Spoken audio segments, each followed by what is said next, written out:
we begin with general thoughts and reaction and an opportunity to really celebrate the impact that Mike Leach has had on college football, as we here have spent our time at the Cover 3 podcast covering Mike Leach in the sport at multiple stops throughout our entire professional careers. All three of us, he has been a mainstay of the sport, and it has always been fun diving through the history of the sport from before I was working in it and finding little tidbits along the way and seeing the different ways that Mike Leach has been a part of the sport's evolution.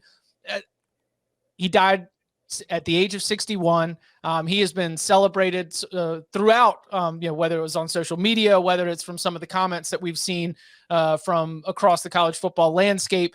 And when we discussed it on Monday, it was at a time when we didn't know with any certainty where this was headed, but we knew that things were not looking good. And one of the things that we discussed was the tone of other coaches within the community. And I guess I wanted to begin with this discussion that as we're sitting here on Wednesday, what has really been resonating with you as we've been seeing this outpouring of love, of support, and of celebration of Mike Leach's impact on college football? Whether it was something that you thought going into it or whether it's something that you've realized along the way, what really has stood out about this last 24 to 48 hours? How many people kind of have a Mike Leach story? I mean, it just goes to show the kind of person that he was, because obviously he had an immense impact, not just on college football, but on the sport of football in general, because you see NFL teams now running a lot of the same principles that he brought to college football when he was, just an assistant to Valdosta State at Iowa Wesleyan, and then at Kentucky as the offensive coordinator with Hal Mumme. But it's as much as that impacted on the field, it's what he's done off the field, in that he's a personality. Mike Leach talks, which is not something that a lot of college football coaches do. And I mean, college football coaches will have conversations with you off the record, but Mike Leach is never really afraid to say anything to anybody at any time. And he would say a lot of funny things. He would say some profound things. He would say things that, pissed some people off. But the point was that Mike Leach was willing to speak, and Mike Leach was willing to speak with anybody. And I think that's something that really, the stories you get from others around him who knew him, there wasn't anybody that Mike Leach didn't have time to talk to or wasn't interested in talking to. And that's kind of the core of who he is. He was a very inquisitive mind who would rather know more about you than tell you about himself. And that's kind of what shines through to me through every single story I hear about the man. Totally agree with Tom on that. I think if you look at Mike Leach, I mean, he absolutely changed the sport of college football. He prior to Leach coming on, it was thought like you needed to have an amazing quarterback to throw the football. And Leach went to some of the hardest places to win at and consistently did so. I don't know how many people know this, but I think we talked about this when Venables hired Jeff Levy. It was reminiscent of a guy named Bob Stoops, who was the DC there at Florida. And Spurrier had told him, hey, for your offensive coordinator, because you're a DC and becoming a head coach for the first time, go pick the guy you hated to face. And so the offensive coordinator that he picked was named Mike Leach, and they won the national title at Oklahoma in year 2 under Leach as the OC. I'm sad for Leach's family, man. Like, it totally sucks to have, 61 is young. But he absolutely changed the sport. And he also, I think he showed that maybe coaches don't have to take it quite so seriously. Leach got it done without the whole, like, hey, I need to work 120 hours a week type stuff that you hear. He's got grinding over every little inch. I'm not saying that everybody needs to be that laid back, but just his brilliance, I think, was in the simplicity that which he kept things and really being able to figure out on an efficiency basis what's important and what's not. Not everybody runs the offense that they run, but almost every level of the sport has incorporated some of his concepts, and also the drills that he used to refine the passing game within the limited time that you have in the college game to practice. Everybody uses the Leach drills, like the routes on air. For those who want to go and look it up, like routes on air, the idea that you've got multiple quarterbacks throwing all at the same time, being able to rep these routes with multiple wide receivers and really creating a lot of the basis of the throw it to where they ain't, that is at the very core of the principles of the air raid. I mean, Bud, you mentioned this is really tough. His family is grieving. The Mississippi State community is grieving. It was less than 3 weeks ago. He just won the Egg Bowl. Like this is still very, very like close and very recent. The things we know, like just to be at the risk of seeming calloused, right now, Mississippi State's players have told the athletic director they still want to play in the bowl game. And I believe that'll be a very emotional experience and they'll be playing it in Tampa in a stadium that has a pirate ship. Good gravy. That is that's pretty awesome. Pretty awesome if you ask me.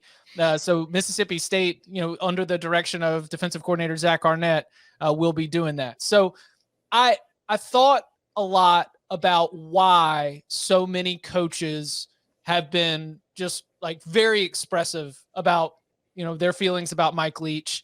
And I thought about how much time these guys spend with each other in film rooms, how much time these guys spend away from the cameras. And while Mike Leach, as you mentioned, was someone who, as the sport's popularity exploded and coaches became more sanitized, he is a true throwback to when college football coaches were some of the most colorful people in the community with a lot of, rough edges and a lot of, lack of real concern about any kind of PR blowback. And I like the fact that, Mike Leach, who loved himself some history, off the field as well, that he was a connection to college football's history. But I also just thought about the kindness and, what he showed to other coaches. And that's something that I often remember, that, these guys spend so much time with each other away from us that we never get to see, that when you've got this kind of outpouring of support, clearly he was willing to share ideas. Clearly he was not somebody who was going to be overly paranoid. I mean, he himself had boiled this thing down to a simplistic approach. He was asked by a reporter who was like, "Is it true or not that your system only has 8 plays?" He said, "That's ridiculous," and got all huffy. And then he was like, "It's more like 10." Somebody shared that story, and then they showed the clip of Jimbo with all the papers. And it's like, do you mean like 10 notebooks? No, like 10 plays. And just, he was clearly somebody who was willing to share a lot of this and really enjoyed getting into it. The fact that his coaching tree is like, has the USC head coach, has the TCU head coach, West Virginia head coach, Louisiana Tech head coach. I mean, it is incredibly impressive, the impact that he had. And you're right, it is football at all levels, because Chris Brown, Smart Football, excellent author. He went on a long thread. I would definitely go check it out. But he mentioned in there that Kentucky, the state of Kentucky high school football, was not running anything but your like old school smash mouth veer stuff until he and Hal Mummy showed that you could do it at Kentucky. When he landed at Texas Tech, they were not doing the air raid in the Texas high school football level. And you look at it now, and that's basically the core of everything that's happening at the high school level. You mentioned NFL has cribbed principles from this, whether it's X's and O's, whether it's, his relationships with coaches, whether it's the impact that he's had on these universities, and certainly on college football's popularity as one of the most notable figures. It's a massive loss for one of the sport's pioneers, for sure. So can we talk about how the College Football Hall of Fame needs to put Mike Leach in? I know they have this ridiculous qualification that you need to have won 60% of your games, but let's just focus on a couple things here. Leach is unquestionably the best coach in Texas Tech history. He is actually, if you look at the records, one of the best coaches in Mississippi State history, despite the fact that he was only there for 3 years. Okay. He also is one of the best coaches in Washington State history. He elevated Kentucky at a time when Kentucky had not been relevant in college football for a long, long time. He changed the sport. If you are trying to tell the story of the last 25 years, the last quarter century of college football, and if you're the College Football Hall of Fame, that's part of what your mission is, I think. You are not able to accurately tell the story of college football if you don't have Mike Leach in the Hall of Fame. This qualification, you need to have won 60% of your games, is silly, and it biases the process to only the coaches who coach at the most resource-rich programs. They already kind of screwed Howard Schnellenberger with this. They need to put Mike Leach in. Did you mention? I'm sorry. Like, did you mention his record there? Because he's 3 games short. Yep. 3. He is 3. Daggum, round it up. All right.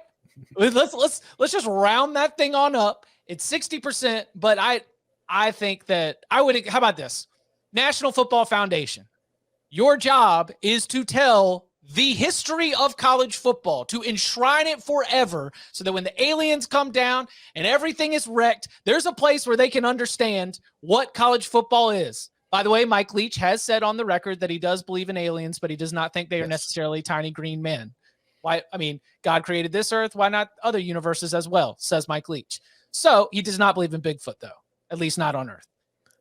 Well, where's Bigfoot at then? What? Like, is Bigfoot on Jupiter? Well, the point was that we found dinosaur bones, but we haven't found Bigfoot bones. Maybe Bigfoot's immortal. If only Mike were still here, we can have this conversation. He would be more than the curiosity that he is willing to dive into would definitely be worth that. But we should be telling the story of college football with Mike Leach as an important part of it, without a doubt. Don't be dumb like the Baseball Hall of Fame. Just put him in. Tell the story of your sport. He's a huge part of the story. Don't be the Baseball Hall of Fame. Don't. Put him in.